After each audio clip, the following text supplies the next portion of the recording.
It does. It does because bringing researchers, bringing also controllers, bringing management, to bring their perspective of the problem, but also people from outside the ATC or ATM makes us reflect on various aspects that we might not have considered because we are so specialized and focused on our own problems. So by broadening the vision, by broadening the arguments, we might actually then question ourselves on what can we do better?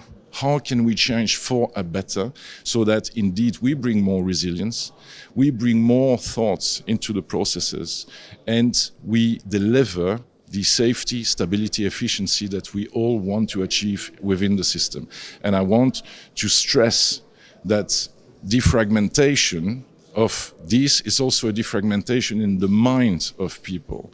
We need to think differently, out of the box, as it was mentioned during this workshop, so that we can really build the future systems based on a new dynamic, because there will be a new generation, there will be a new society, and we need to think ahead. Yesterday, we need to learn from our experience. We need not to fall into the same trap for the future, for sure, but we need also to think ahead so that we are ahead of the game. This is an air traffic controller perspective, because this is the way we work on the sector most of the time.